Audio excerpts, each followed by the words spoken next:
Hello students, welcome to Unit 14 Biomolecules, session number 6. As we know that at presently we are focusing on a monosaccharide, and under this monosaccharide we are very much interested to find out the structure of glucose. As we know that with the help of this Bayer's evidences we get the open chain structure of glucose, but we know that in our last sessions there are some limitations that we have to observe in the open chain structures of glucose too, because D plus glucose does not undergo a certain characteristics reactions of aldehydes. For example, glucose not reacted with a sodium bisulfite solution, ammonia solutions, 2,4-dinitrophenylhydrazine solutions, and it does not respond to Schiff reagent 2. Then glucose reacts with hydroxylamine to form an oxime, but glucose pentacetate does not. Very good point is D plus glucose exists in two stereoisomeric forms like alpha glucose and beta glucose. Both alpha D glucose and beta D glucose undergo mutarotation in aqueous solutions, and D plus glucose forms two isomeric methyl glucosides. So all these characteristics which cannot be explained with the help of open chain structures of monosaccharide. So in order to explain the limitations of these open chain structures, so in last sessions we says that the monosaccharides do not have a free aldehyde or ketonic group, but instead they're having a cyclic hemiacetal or hemiketal structures, right? So since monosaccharides contains a number of hydroxyl group as well as aldehyde and ketone group, so it means that any of the hydroxyl group may combine with the aldehyde or the ketone group and form an intermolecular hemiacetal or hemiketal. So as a result, we know that the 5-membered ring containing one oxygen atom, okay, because of its similarity with furan, is called as a furanous form, and the 6-membered ring containing one oxygen atom, because of its similarity with a pyran, is called as a pyranose form. So in nutshell, all the monosaccharides in the free state always exist in the pyranose form. However, in the combined state, some monosaccharides such as ribose, 2-deoxyribose, fructose usually exist in a furanous form, but triose and tetrose having a open chain structure. So these are some highlights of our last sessions. Today we starts with a cyclic structure of glucose, how alpha D glucose and beta D glucose are present. Okay. So once again we first we have to draw the structure of glucose. So structure of glucose is like that: C double bond O, H,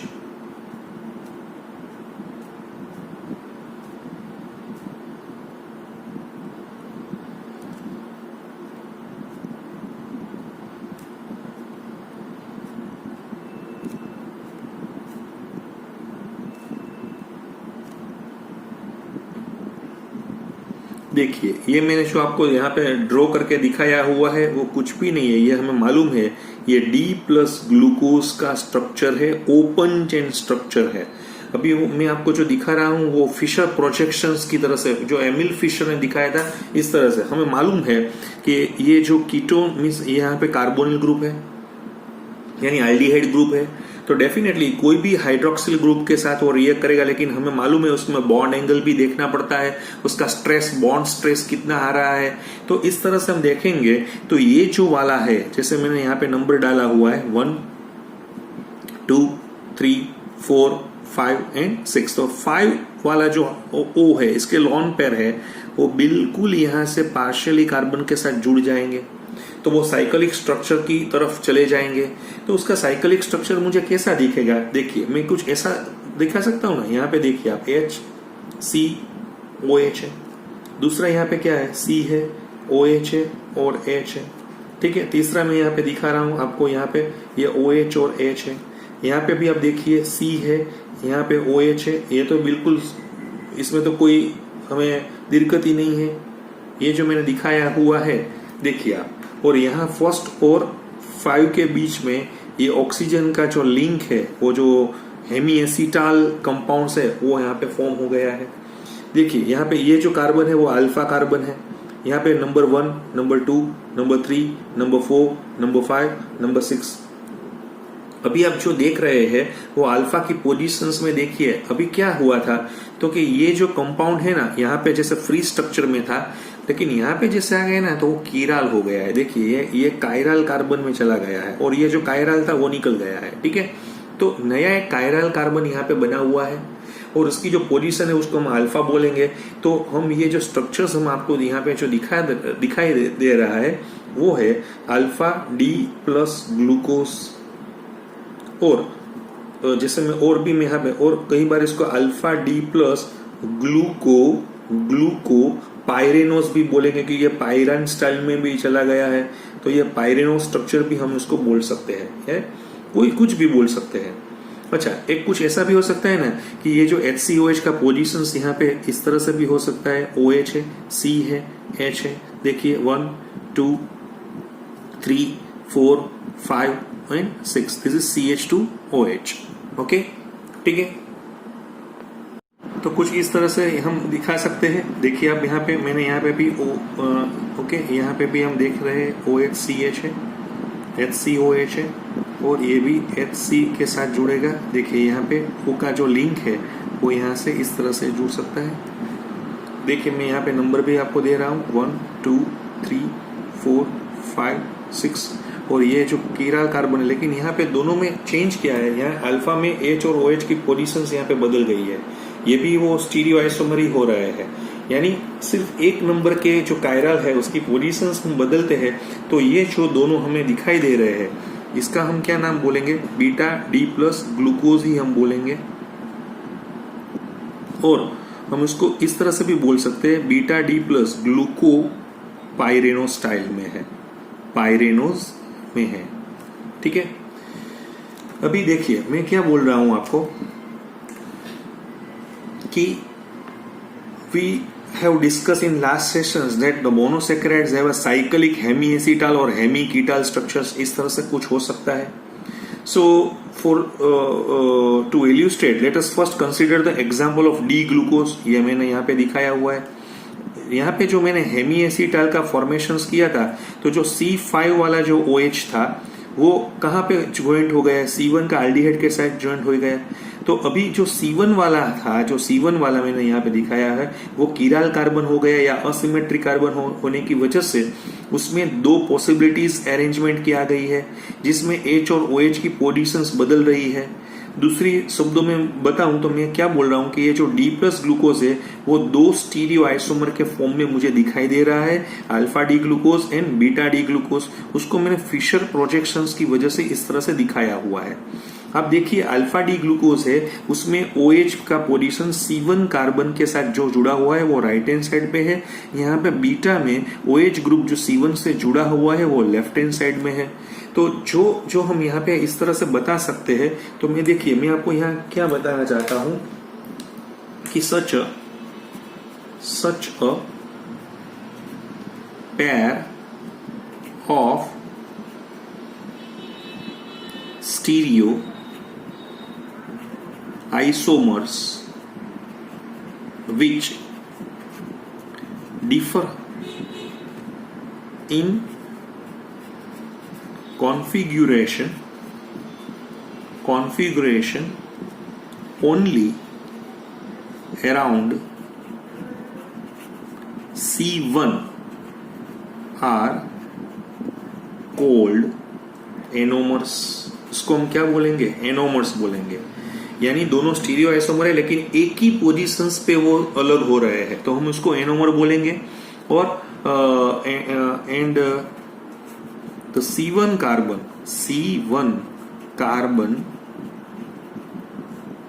is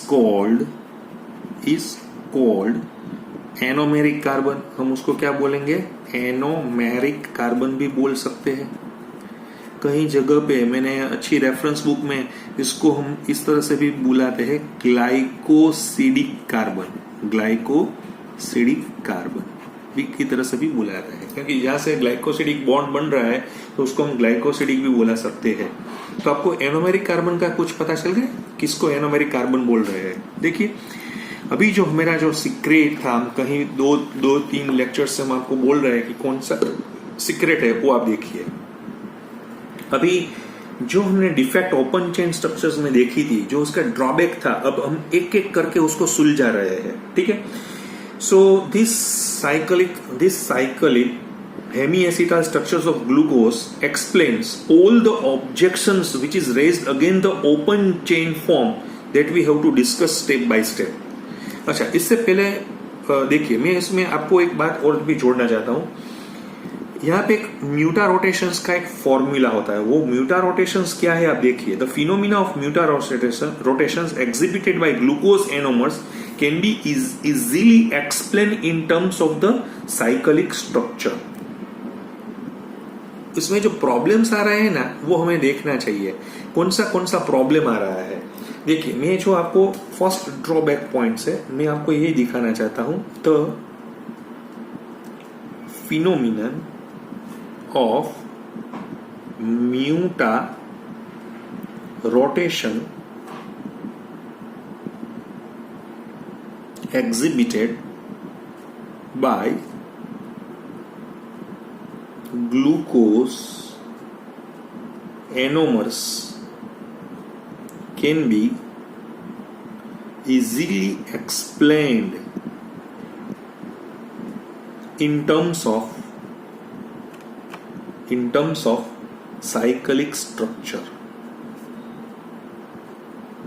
अब आप देखिए क्या हो रहा है। हमें मालूम है ये जो पॉइंट, ये हेमिएसिटाल है, ठीक है। हेमिएसिटाल का एक प्रॉब्लम क्या है कि इसको जो भी आप पानी में इसको डालेंगे तो फिर से वो अल्कोहल और एल्डिहाइड में कन्वर्ट हो जाएगा, ठीक है।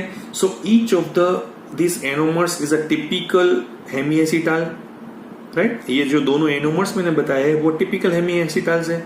अगर इसमें हाइड्रोलाइज करेंगे एक्वियस सॉल्यूशंस में तो वो फिर से वो ओपन चेन में चला जाएगा।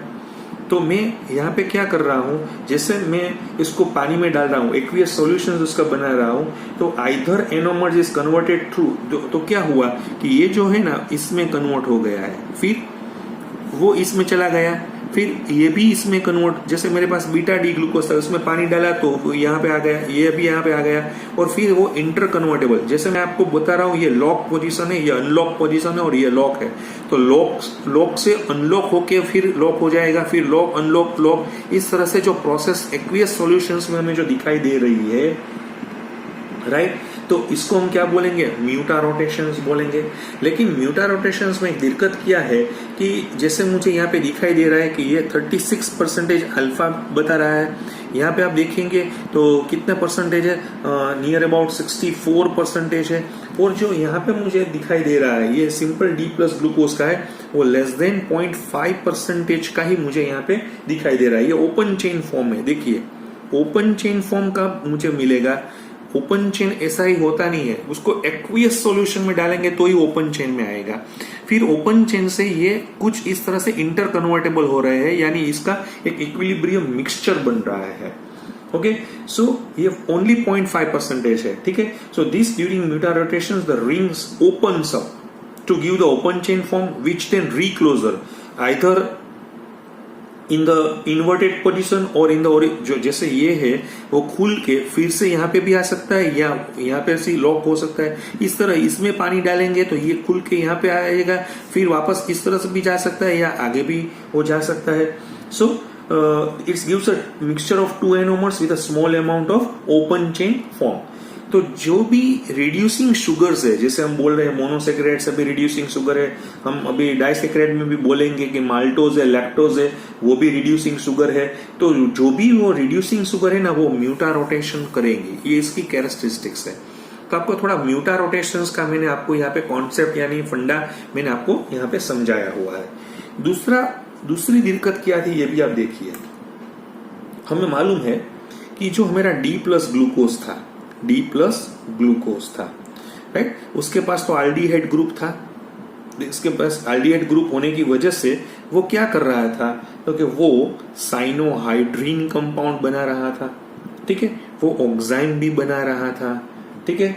फिर उसने वो रिडक्शन कर रहा था, किसका? Reductions of the falling solutions, falling reagents का भी उसने ये किया हुआ है। ये जो पॉइंट्स है, ये जो भी चल रहे हैं, वो किस तरह से हम समझा रहे हैं कि देखिए ये क्यों हो रहा है। यहाँ पे एल्डिहाइड है, देखिए यहाँ पे एल्डिहाइड है तो क्या है, कितना है? 0.5% ही है। तो जैसे मेरा साइनोहाइड्रिन यहाँ पे जुड़ेगा, जैसे मेरा ऑक्साइम है वो यहाँ पे जुड़ेगा, या फैलिंग सॉल्यूशंस के साथ, तो वो क्या करेगा कि जैसे हाइड्रोजन साइनाइड यहाँ पे जुड़ेगा ना, तो वो क्या करेगा, क्योंकि हाइड्रोजन साइनाइड पूरी तरह से यहाँ पे एल्डिहाइड के साथ प्रोसेस करने की वजह से ये जो है, ये अल्फा को भी ओपन में और बीटा को भी ज्यादा से ज्यादा ओपन तक ले जाएगा। क्योंकि ये जो हाइड्रोजन साइनाइड है, या मैं आपको बता रहा हूँ NH2OH है, वो थोड़े पावरफुल रिएजेंट्स है। तो पावरफुल होने की वजह से ये उसके ऊपर जैसे ही अटैक करेगा तो उसका इक्विलिब्रियम डिस्टर्ब होके सब कहाँ पे चले आएंगे? ओपन की तरफ चले आएंगे। तो ओपन की तरफ आने की वजह से वो इस तरह से यहाँ पे रिएक्शंस हो पा रहा है। तो दूसरा भी एक प्रॉब्लम है कि सर जी ये तो ठीक है, लेकिन हमने तो ऐसा भी देखा था कि देखिए, मैं एक और पॉइंट्स भी आपको समझा रहा हूं। जैसे मेरे पास स्किफ्स रिएजेंट है, ठीक है, स्किफ्स रिएजेंट्स है। जैसे मेरे पास सोडियम बाइसल्फाइड है, जैसे मेरे पास 2,4-डाइनाइट्रोफिनाइल हाइड्रोजीन है, जैसे मेरे पास अमोनिया है।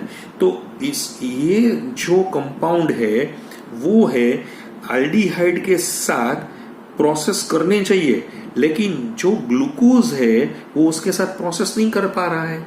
तो उसकी वजह क्या है? तो उसकी वजह यह है कि ये जो मैंने आपको सभी दिखाया है ना, वो क्या है आपको मालूम है? वो है ना वीक रिएजेंट्स है। वीक रिएजेंट्स का मतलब क्या है कि वो यहाँ पे आना चाहिए। C डेल्टा प्लस का जो पावर है उसके साथ जुड़ने का उसका जो प्रोसेस है वो कम हो रहा है, इसलिए वो यहाँ पे जुड़ ही नहीं पा रहा है। और दूसरा 0.5% को वो ओपन ही नहीं कर पा रहा है, यानी ये जो है उसके पास से चला जाएगा, क्योंकि ये alpha via aldehyde beta, beta via aldehyde alpha, इस तरह से। तो उसके ऊपर से वो जो बैठना चाहिए, वो पूरी तरह से उसके ऊपर अटैक करना चाहिए, तो वो कर नहीं पा रहा है। तो आपको समझ में आ गया?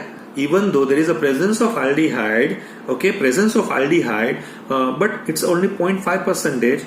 सो हम इसको इस तरह से भी बोल सकते हैं कि this weak reagents like Schiff reagent, sodium bisulphide, 2,4-DNP, ammonia, which can't disturb the equilibriums, so to generate more the open chain form from the cyclic hemiacetal form. So hence these reagents do not react with the D plus glucose. ठीक है, आपको एक points में आपको यहाँ पे समझा रहा हूँ। आपकी बुक में इतना एक्सप्लेनेशन नहीं किया हुआ है, लेकिन जो बी ग्रुप के बच्चे हैं और जो ए ग्रुप के भी बच्चे हैं तो उसको पहले से ही पता चल जाए, इसलिए। अब ये मेरा एक थर्ड पॉइंट था, the formation of 2 anomeric methyl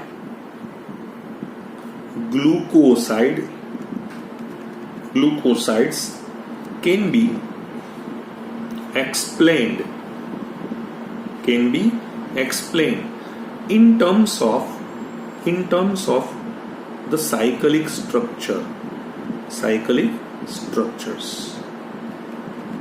ठीक है, ये हमने आपको देखा था, हमारी बुक में नहीं दिया हुआ है कि why the 2 anomeric methyl glucosides वो बना रहा है साइक्लिक स्ट्रक्चर के। देखिए, मैं आपको यहाँ पे इस तरह से ही दिखाना चाहता हूं। मेरे पास है CHOH, दूसरा, तीसरा, चौथा, पांचवा और ये छठा है। ठीक है, मैं आपको यहाँ पे दिखा रहा हूँ HCOH है, यहाँ पे क्या है OHCH है, यहाँ पे भी क्या है HCOH है, यहाँ पे भी क्या है HC। अभी आप देखिए यहाँ O के साथ वो जुड़ा हुआ है। उसने, मैंने क्या बोला, उसने इनर पोर्शंस में, मैं इसको क्या बोल रहा हूं आप देखिए, मैं उसको इस तरह से इंटरमोलेक्युलर हेमीएसिटाल तो यहाँ पे बना हुआ ही है। ठीक है, ये हम क्या बोल रहे हैं, अल्फा एंड बीटा ग्लूकोज का स्ट्रक्चर है।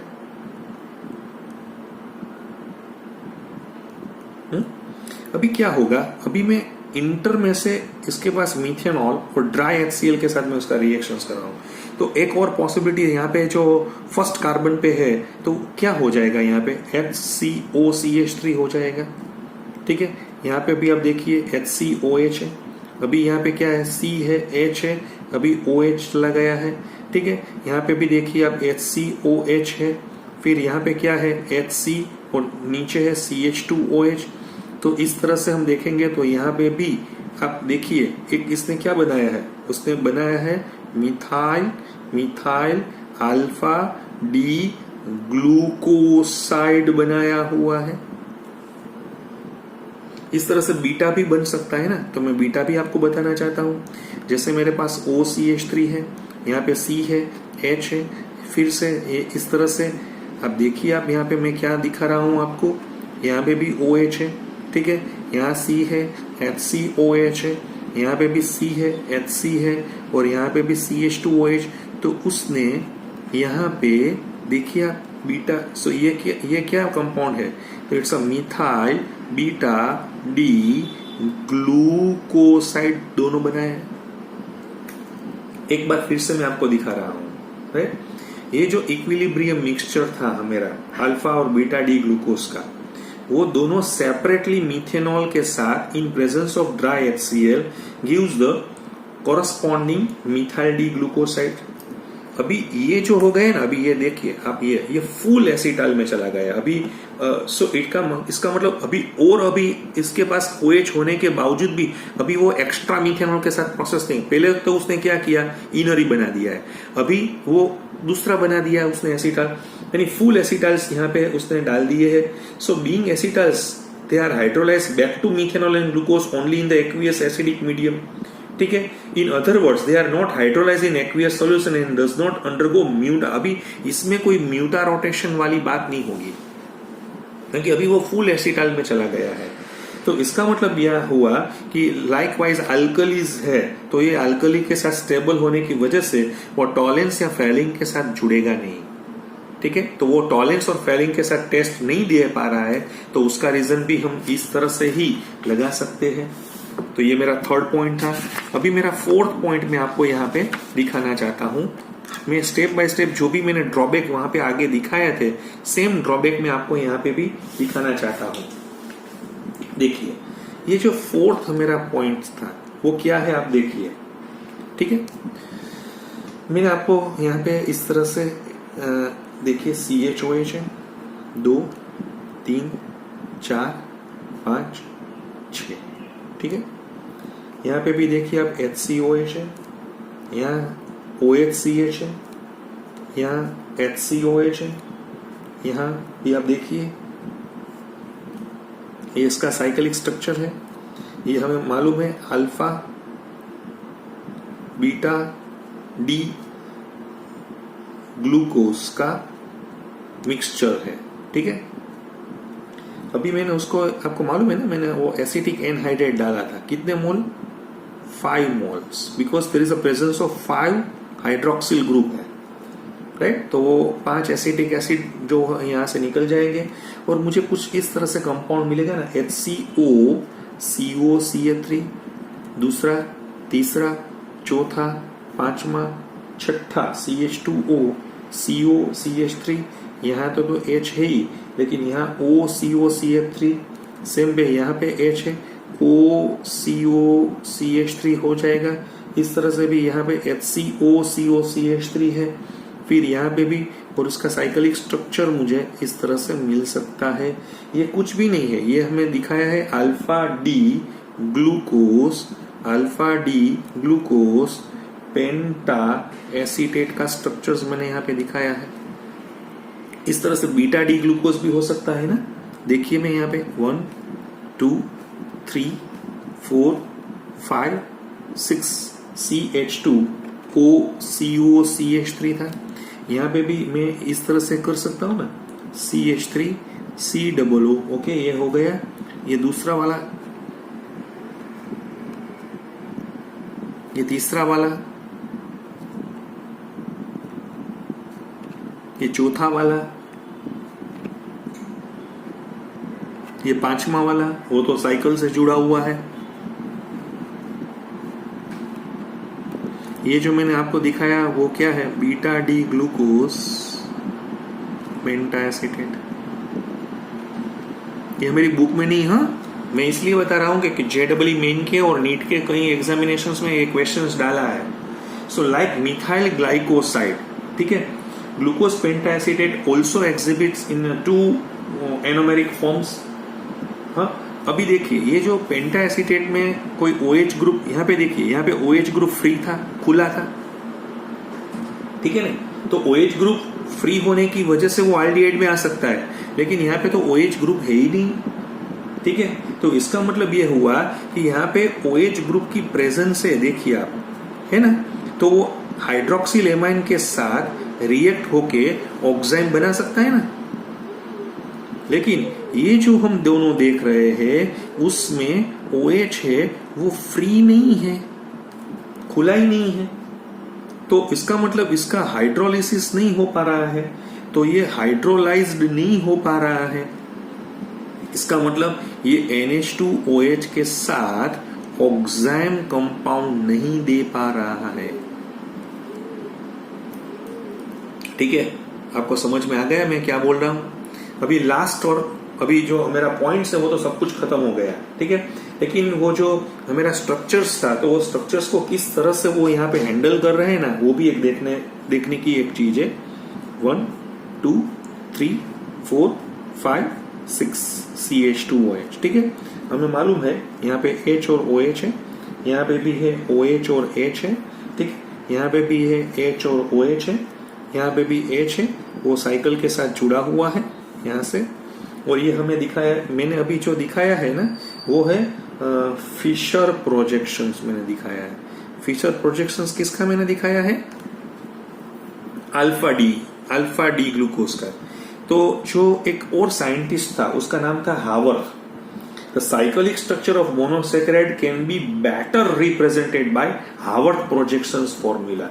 तो हावर्थ में उसने क्या किया, तो उसने वो हेक्सागोनी जैसे हम पायरोन में दिखाते हैं यही कर दिया। अभी देखिए 1 2 3 4 5 6, तो ये जो देखिए जो लेफ्ट हैंड साइड है ना वो मुझे अप रखने हैं HOH, ठीक है, यहाँ पे भी मैं HOH रखूंगा, मैं यहाँ पे OHH रख दूंगा, HOH रख दूंगा, और जो टर्मिनल होता है वो तो ऊपर ही आ जाता है। देखिए यहाँ पे नंबर देखिए 1 2 3 4 5 6, और ये जो थोड़ी बॉर्डर है ना वो मैं इसलिए से बोल्ड कर देता हूं क्योंकि ये अपनी तरफ आ रही है। वंस अगेन ये जो अब देखिए ये मेरा हाथ है, तो मैंने अभी H और OH का इस तरह से दिया हुआ, अगर मैं इस तरह से रख दूंगा तो आपको दिखाई देगा, तो ये जो एज है ना वो यहाँ पे है, ठीक है। तो ये जो मैंने अभी स्ट्रक्चर्स आपके साथ दिखाया वो शेयर किया है वो क्या है, अल्फा डी ग्लूकोज का हावर्थ प्रोजेक्शंस मैंने दिखाया है। ये प्रोजेक्शंस हमको हावर्थ प्रोजेक्शंस हम इसको बोलते हैं, ठीक है। तो इस तरह से हम बीटा का भी बता सकते हैं ना।